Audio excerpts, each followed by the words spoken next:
In this session, we will look at the need for independence of central banks. Central banks in most countries around the world are subject to pressure by those in political authority in the country that could potentially impart an inflationary bias to the monetary policy pursued by the central bank of that country.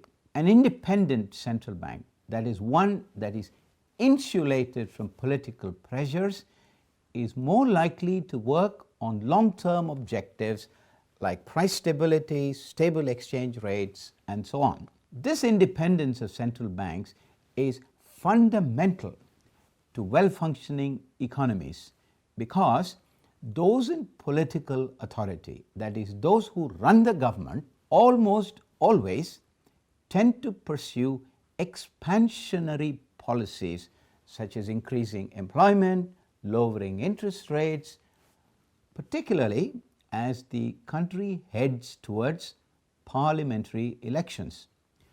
After the elections, higher inflation, higher interest rates would resurface with consequent adverse impacts on employment.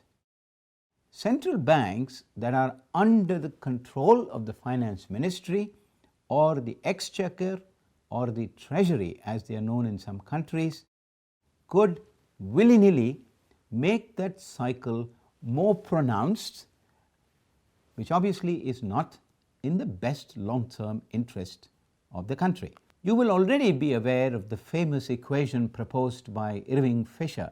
Nominal interest rates is equal to real interest rates plus expected inflation.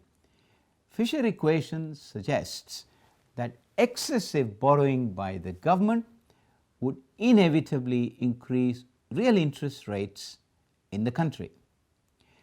An independent central bank can better resist the excessive borrowings by the government and consequently hold the real interest rate in check.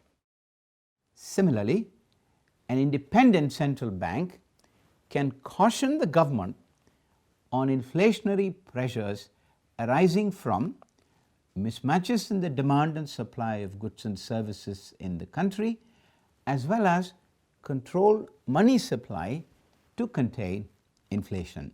In summary, an independent central bank can be the conduit to pursue policies that are politically unpopular, yet in the best interest of the public at large in any country.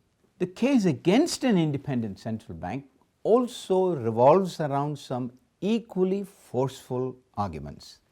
Too much independence and the resulting or possible lack of accountability could make the central bank extraordinarily powerful in any economy, which is not too good either. While central banks are responsible for monetary policy in the country and the federal government of the country is responsible for fiscal policy, it is imperative that the two work in a synchronized manner if the economy is to function effectively. The key question, therefore, is, will central banks use their freedom judiciously?